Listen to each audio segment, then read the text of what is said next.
نحمده ونصلي ونسلم على رسوله الكريم اما بعد فاعوذ بالله من الشيطان الرجيم بسم الله الرحمن الرحيم يا ايها الذين آمنوا اذكروا نعمة الله عليكم اذ جاءتكم جنود فارسلنا عليهم ريحا وجنودا لم تروها وكان الله بما تعملون بصيرا صدق الله العظيم وصدق رسوله النبي الكريم ونحن على ذلك لمن الشاهدين والشاكرين والحمد لله رب العالمين۔ محترم سامعین، آج میں آپ حضرات کے سامنے غزوہ خندق کے مختصر حالات ذکر کروں گا۔ غزوہ خندق کو غزوہ احزاب بھی کہتے ہیں، اس لیے کہ اس میں کئی جماعتیں ایک ہو کر مسلمانوں کے خلاف مل گئی تھی۔ یہود اور مشرکین نے مل کر اسلامی شمع کو ختم کرنے پر اتفاق کر لیا تھا، اور اس کو غزوہ خندق اس لیے کہتے ہیں کہ اس موقع پر خندق کھود کر مدینے کی حفاظت کی گئی تھی۔ غزوہ خندق کے اصل محرک تو یہود تھے، جو ابھی تک میدان جنگ میں مسلمانوں کے مقابلے میں نہیں آئے تھے، بلکہ خفیہ سازشوں میں ہی لگے ہوئے تھے۔ یہود نے سارے عرب کو مسلمانوں کے خلاف بھڑکانے کے لیے طرح طرح کی تدبیریں اختیار کی، حتیٰ کہ انہوں نے اپنی بند تھیلیوں کو بھی کھول دیا۔ اور مکہ کے جو مشرک تھے وہ تو پہلے سے ہی جلے بنے ہوئے تھے، وہ پہلے سے ہی اپنے سرداروں کے انتقام کے موقع میں تھے کہ ہمیں کوئی موقع ملے ہم اپنے سرداروں کا انتقام لیں۔ یہود نے قریش کو، بنو قطفان کو، بنو سلیم کو، بنو قریظہ کو مدینہ پر حملہ آور ہونے کے لیے تیار کیا۔ حضور صلی اللہ علیہ وسلم کو جب ان کے تدبیر کی اطلاع ملی تو آپ نے دفاعی تیاریاں شروع کر دی اور اپنی عادت اور دستور کے مطابق اپنے ساتھیوں سے مشورہ کیا۔ ہر ایک سے مشورہ کیا، کسی نے کیا مشورہ دیا، کسی نے کیا مشورہ دیا۔ جب حضرت سلمان فارسی رضی اللہ تعالیٰ عنہ کی باری آئی تو انہوں نے عرض کیا کہ اللہ کے رسول، چونکہ حضرت سلمان فارسی رضی اللہ تعالیٰ عنہ ایران کے رہنے والے تھے، تو عرض کیا کہ اللہ کے رسول، ہمارے ہاں جب کوئی ایسا واقعہ پیش آتا ہے تو ہم خندق کھود کر اپنے شہر کی حفاظت کرتے ہیں۔ اور ایک تحقیق کے مطابق حضور صلی اللہ علیہ وسلم نے خود خندق کھودنے کا حکم دیا تھا، اور یہ اللہ تعالیٰ نے آپ کے دل میں بات بٹھائی تھی۔ بہرحال جو بھی کہیں، بالآخر یہی فیصلہ ہوا کہ مدینہ سے باہر جا کر جنگ کرنے کے بجائے مدینہ میں رہ کر ہی اپنے مدینہ کی حفاظت کی جائے، دفاع کیا جائے، اور کوئی دشمن ایسی خندق کھودی جائے کہ دشمن مدینہ کے اندر داخل نہ ہو سکے۔ صورتحال یہ تھی کہ مدینہ کے 3 اطراف تو پہلے سے ہی قدرتی طور پر محفوظ تھے، وہاں پر کھجور کے گھنے باغات تھے، قلعہ نما مکانات تھے جنہوں نے اس جگہ کا گھیراؤ کیا تھا، کوئی دشمن وہاں سے داخل نہیں ہو سکتا تھا۔ مدینہ کے ایک طرف شمالی سمت جو کھلا ہوا تھا، جہاں سے ہر کوئی داخل ہو سکتا تھا۔ حضور صلی اللہ علیہ وسلم نے حکم دیا کہ یہاں پر خندق کھودی جائے، اور وہ خندق بھی کوئی عام خندق نہیں تھی، بلکہ 5000 گز لمبی خندق تھی، 7 گز گہری خندق تھی اور 9 گز چوڑی خندق تھی، اور 10 صحابہ نے مل کر 40 گز خندق کھودی، اور 6 دنوں میں خندق مکمل ہو گئی۔ حیرت کی بات ہے کہ 6 دنوں میں اتنی بڑی خندق کیسے تیار ہو گئی؟ سخت سردی کے دن تھے اور نہ کوئی مشینری تھی، نہ کوئی پرانا تجربہ تھا، پھر بھی اتنے کم وقت میں اتنی بڑی خندق کیسے تیار ہوئی؟ تو آپ جتنا بھی غور کریں، بالآخر آپ یہی کہیں گے کہ یہ ایمانی طاقت تھی، کہ ایمانی طاقت سے انہوں نے اتنا بڑا کارنامہ انجام دیا۔ اور جب وہ خندق کھودتے تو ایمان کی طاقت سے سرشار ہو کر یہ اشعار پڑھتے: نحن الذین بایعوا محمدا علی الاسلام ما بقینا ابدا، کہ ہم وہ ہیں کہ جنہوں نے محمد کے ہاتھوں پر اسلام کی بیعت کی۔ صحابہ ہر حال میں، ہر مقام میں حضور صلی اللہ علیہ وسلم کے ساتھ رہے، اور حضور صلی اللہ علیہ وسلم بھی ایسے نہیں تھے کہ صحابہ کا ساتھ چھوڑتے، بلکہ آپ خندق کھودنے میں، مٹی اٹھانے میں، پتھر توڑنے میں آپ بھی صحابہ کے ساتھ رہے۔ اور آج کل ہمیں تھوڑا سا کوئی عہدہ مل جائے، تھوڑا سا ہمیں کوئی امیر بنا دے تو ہم صرف حکم کرتے ہیں کہ بھئی یہ کام کرو یہ۔ اور حضور صلی اللہ علیہ وسلم، جس کو اللہ رب العزت نے ساری کائنات کے لیے نبی بنا کر بھیجا، اور وہ خود صحابہ کے ساتھ مل کر کام کر رہے ہیں، خود کدالیں مار رہے ہیں، خود پتھر توڑ رہے ہیں۔ بخاری شریف کی روایت ہے کہ مٹی اٹھاتے اٹھاتے حضور صلی اللہ علیہ وسلم کے سینے مبارک پر جو بال تھے وہ بھی چھپ گئے۔ صحابہ ہنستے تو حضور بھی ہنستے، صحابہ روتے تو حضور بھی روتے، صحابہ غمگین ہوتے تو حضور بھی غمگین ہوتے، صحابہ اگر سیر ہو کر کھاتے تو حضور بھی سیر ہو کر کھاتے، صحابہ اگر بھوکے رہتے تو حضور بھی بھوکے رہتے۔ خندق کھودنے میں چند صحابہ شریک تھے، جب انہیں بھوک نے سخت ستایا تو انہوں نے اپنی کمر سیدھی کرنے کے لیے اپنے پیٹ پر پتھر باندھ لیا، لیکن جب معاملہ برداشت سے باہر ہو گیا تو حضور صلی اللہ علیہ وسلم کے پاس آئے اور شکایت کی، عرض کیا کہ اللہ کے رسول 3 دن ہو گئے ہم نے کچھ کھایا نہیں، بھوک نے سخت ستایا ہے، ہم نے اپنی کمر سیدھی کرنے کے لیے پتھر پیٹ پر باندھ رکھے۔ حضور صلی اللہ علیہ وسلم نے نہ چاہتے ہوئے بھی اپنا راز فاش کر دیا۔ آپ نے اپنا دامن اٹھایا تو حضور صلی اللہ علیہ وسلم نے کمر سیدھی کرنے کے لیے 2 پتھر باندھے ہوئے تھے۔ حضور صلی اللہ علیہ وسلم نے جب اپنے جانثاروں کو مشقت میں دیکھا تو آپ نے یہ اشعار پڑھے کہ اللہم لا عیش الا عیش الآخرہ فاغفر الانصار والمہاجرات، اصل عیش تو آخرت کے عیش ہے، اے اللہ تو انصار اور مہاجرین کی مغفرت فرما۔ گویا آپ نے صحابوں کو سمجھا دیا کہ یہ دنیا کی مشقت برداشت کر لو، آخرت کے عیش تمہارے لیے ہی مخصوص ہوگی۔ بلکہ حضور صلی اللہ علیہ وسلم نے فرمایا کہ میں محمد تم سے وعدہ کرتا ہوں کہ اسی دنیا میں تمہارا فقر و فاقہ دور ہو کر رہے گا اور تم قیصر و کسریٰ کے تاج کو اپنے پاؤں سے رون ڈالو گے۔ حضرت جابر رضی اللہ تعالیٰ عنہ نے جب حضور صلی اللہ علیہ وسلم کی یہ حالت دیکھی تو ان سے برداشت نہ ہوا، وہ گھر آئے اور بیوی سے پوچھا کہ کتنے آدمیوں کا کھانا میسر ہے، میں حضور صلی اللہ علیہ وسلم کی دعوت کرنا چاہتا ہوں۔ تو بیوی نے کہا کہ 5 آدمیوں کا کھانا ہو جائے گا، اس سے زیادہ گھر میں کچھ بھی نہیں۔ تو حضرت جابر رضی اللہ تعالیٰ عنہ حضور صلی اللہ علیہ وسلم کے پاس آئے اور عرض کیا کہ اللہ کے رسول، میں آپ کی دعوت کرنا چاہتا ہوں، لہٰذا آپ اپنے ساتھ 4 آدمیوں کو لا سکتے ہیں۔ حضور صلی اللہ علیہ وسلم نے جب حضرت جابر رضی اللہ تعالیٰ عنہ کی یہ بات سنی تو فرمایا کہ کدالیں پھینک دی اور فرمایا کہ ہلم الی دعوت جابر، کہ سب چلو، جابر نے دعوت کی۔ حضرت جابر رضی اللہ تعالیٰ عنہ فرماتے ہیں کہ میرے تو ہوش ہی اڑ گئے کہ میں نے حضور صلی اللہ علیہ وسلم کو 5 آدمیوں کا کہا اور حضور صلی اللہ علیہ وسلم 1500 کا لشکر لے کر آ رہے ہیں۔ چنانچہ حضرت جابر رضی اللہ تعالیٰ عنہ فرماتے ہیں کہ میں ان سے پہلے گھر آیا، جلدی میں آیا، بیوی نے مجھے دیکھا کہ پریشان میں کھڑا ہوں، پوچھا کہ کیوں پریشان ہو؟ میں نے کہا کہ میں نے حضور صلی اللہ علیہ وسلم کو 5 آدمیوں کا کہا اور حضور صلی اللہ علیہ وسلم پورے لشکر کو لے کر آ رہے ہیں۔ تو وہ بیوی بھی تو ایمان والی تھی، صالحہ تھی، صادقہ تھی، تو کہنے لگی کہ آپ نے حضور کو بتایا تھا کہ 5 آدمیوں کا کھانا ہے؟ تو کہنے لگے کہ میں نے تو حضور صلی اللہ علیہ وسلم کو کہا تھا کہ 5 آدمیوں کا کھانا ہے۔ تو بیوی نے کہا پھر حضور جانے اور اس کا رب جانے۔ چنانچہ جب حضور صلی اللہ علیہ وسلم آئے گھر تو انہوں نے کچھ دم پڑھ کر ہانڈی پر اور اس آٹے پر دم پڑا اور پھر اس میں اپنا لعاب تقسیم کیا اور پھر ان سے کہا کہ اب روٹی بناؤ اور ہانڈی بناتی رہو۔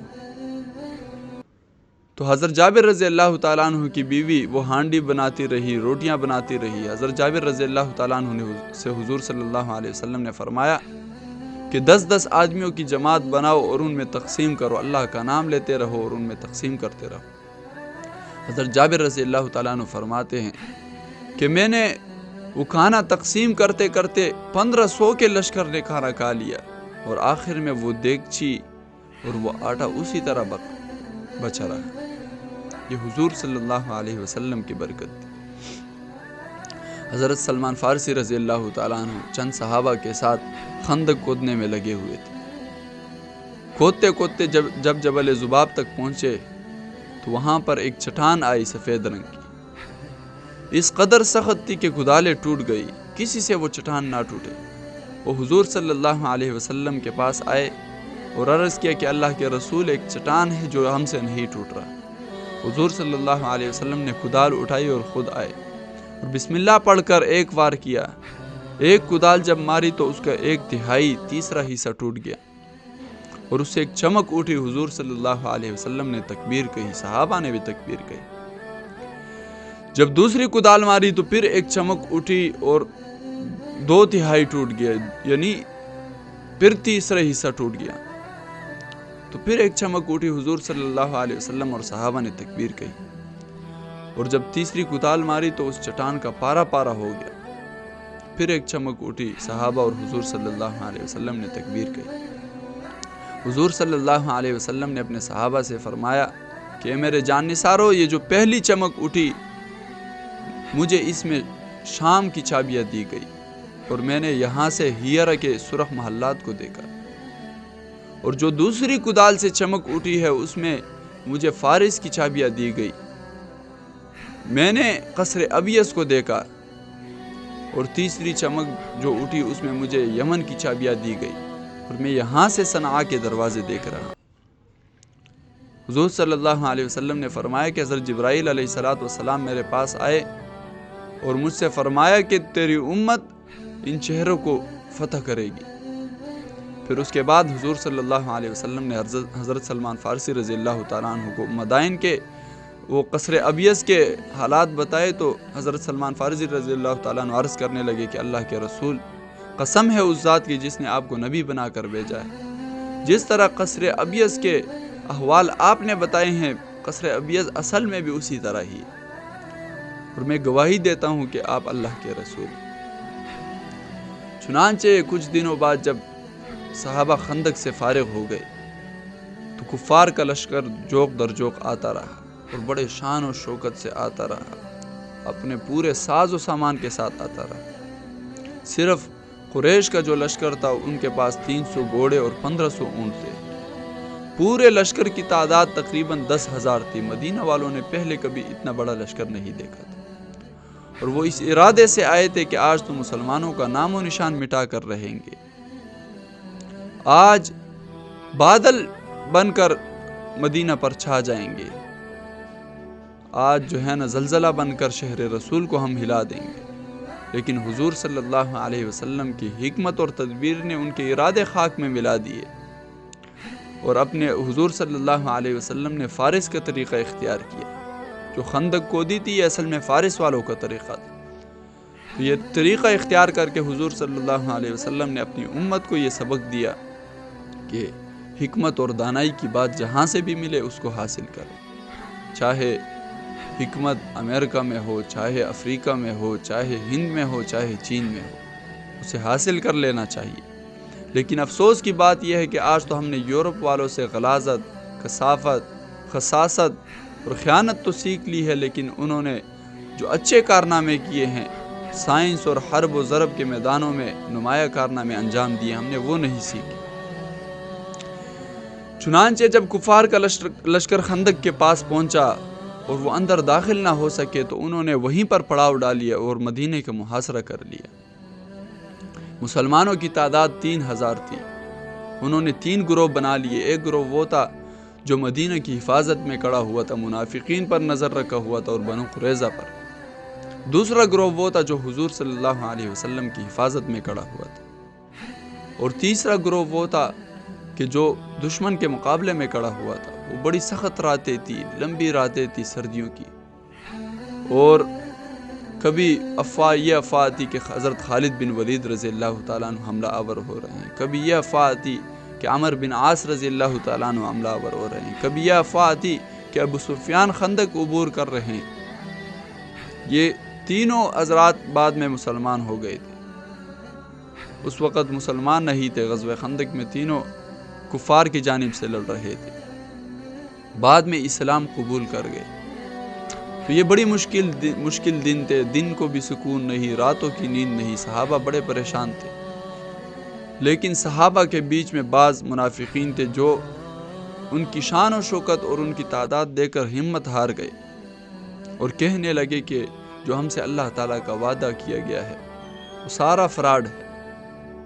اور حضور صلی اللہ علیہ وسلم نے جب چٹان پر کدال ماری تھی اور حضور صلی اللہ علیہ وسلم نے شام، مدائن اور فارس کے پر مسلمانوں کے غلبہ کی پیشن گوئی کی تھی، اس وقت بھی ان منافقوں نے کہا تھا کہ کانے کو کچھ ملتا نہیں ہے اور خواب دیکھ رہے ہیں شام اور مدائن کے شاہی محلات کے۔ اللہ تعالیٰ نے قرآن مجید میں سورۃ الاحزاب میں ان کا تذکرہ فرمایا۔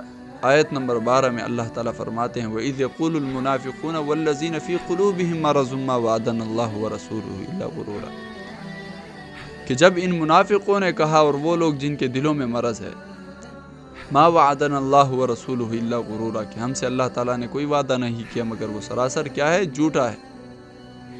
انہوں نے صاف انکار کر دیا۔ چنانچہ جب محاصرے کے 20-25 دن گزر گئے تو حضور صلی اللہ علیہ وسلم سخت متفکر اور پریشان تھے. آپ کو اپنی نہیں بلکہ اپنی امت کی فکر تھی. کوئی غلہ نہیں تھا اور دشمن کی چھاپا وار کاروائیاں جاری تھی.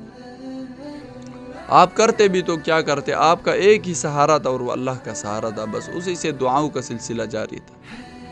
اللہ تعالیٰ نے ایک ایسی مدد فرمائی کہ دشمن میں سے قبیلہ بنو غطفان کے ایک سردار نعیم بن مسعود، اللہ تعالیٰ نے اس کے دل کو پیر دیا اور اس نے ایمان قبول کر لیا اور اپنے آپ کو ہر طرح کی خدمت کے لیے پیش کیا.